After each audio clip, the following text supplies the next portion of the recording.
we hereby establish the Mary Help of Christians Parish.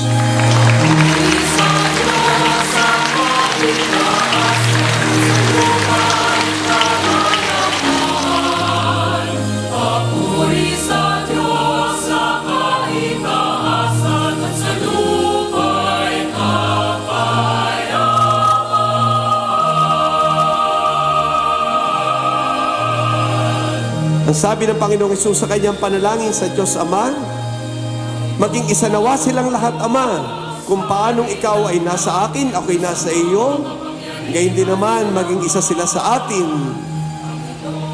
that they may be one. Yun ang gusto ng Panginoong Hesus. Magkaisa ang sambayanan. Taga-iba't iba kayong subdivision na bumubuo ng parokya na ito. Binanggit na kanina kung anong mga sakop ng parokya. Pero, hindi na kayo basta magkakaiba ngayon. May iisang identity na kayo. Ano yung identity? Kayo ay kabilang sa bagong parokya na ito, Mary Help of Christians Parish. Puri sa Diyos sa kaitaasan, sa lumay kapayapaan.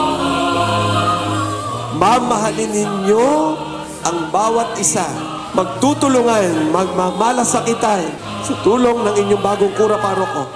Harinawa, kayo ay palagi nakasentro sa ating Panginoong Jesucristo, ang tunay na pundasyon ng inyong pagiging parokya. Harinawa, kayo palaging magkaisa bilang sambayanan ng Diyos. Pagpalain tayo ng Diyos ngayon at magpakailanman.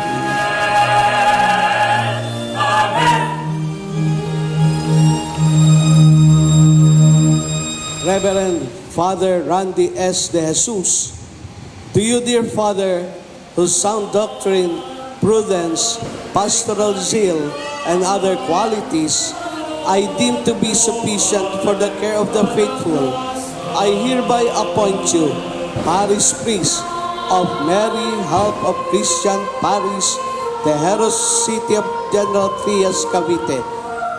10 years ago, in-ordain ko siya sa Cavite City.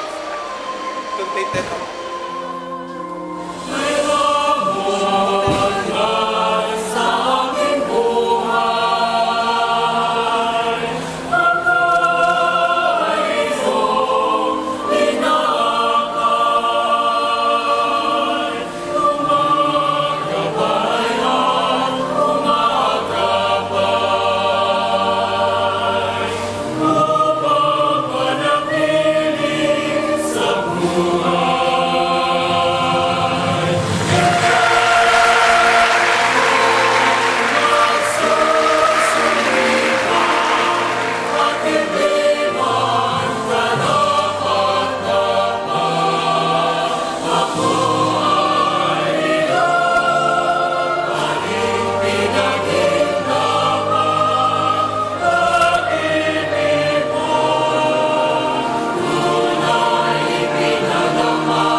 Sa lahat ng mga nagbigay ng kanilang kakayahan, kayamanan, tulong, pagbabayanihan at pagmamalasakitan.